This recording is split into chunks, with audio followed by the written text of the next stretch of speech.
for your home loan or your small business loan. So how would you work, and by the way, we have challenged the constitutionality of Dodd-Frank, and I'm not going to get into that here, but how would you work to ensure that lines of credit remain available on Main Street as opposed to Wall Street?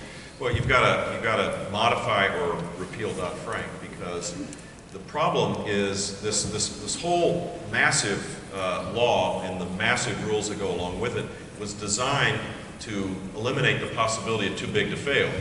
But the net effect of the complexity of the law is that we have greater systemic risk because we now have the largest banks have greater percentage of the assets. It always works this way. And you're absolutely right, the compliance costs are what make it harder for Main Street to be able to access capital. I'll tell you a story. I was in Washington, Iowa, talking about disrupting Washington, D.C. You get a kind of a nice little thing. So I was with a banker, 4 branches, $120 million asset bank. I'm assuming he might have had, if it's a 10-to-1 kind of ratio, he probably had $12 million of capital. I asked him what his compliance and legal costs were pre-Dodd-Frank and post-Dodd-Frank. $100,000 to $600,000.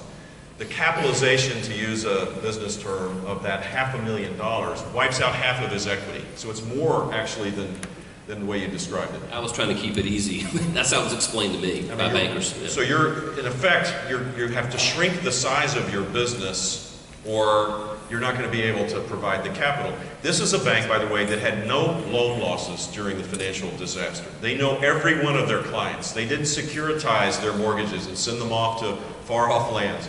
This was a community bank, and it's no wonder that there's only 2 community banks that have been set up since the post-Dodd-Frank. An Amish bank in Pennsylvania and a bank in New Hampshire. And there have been thousands of banks that have closed. This is what happens when you allow the top-down driven regulatory system to work. This is what we've defaulted to. The better approach would be to shift power away from Washington.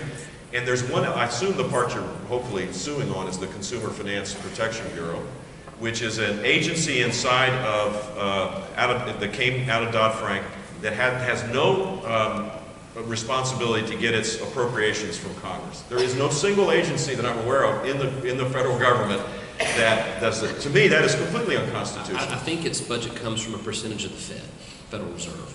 So there is no, they don't have to go ask Congress for an appropriation or no purse string. Congress doesn't have power of the purse when dealing with. So guess what they did when they after the party, when they figured this is going to be a party on, for the rest of our lives. They built a building that is like a $500 million, $300 million cost or something like that. Beautiful building. I hope so. Another structure in Washington, another permanent part of this regulatory system that needs to be challenged.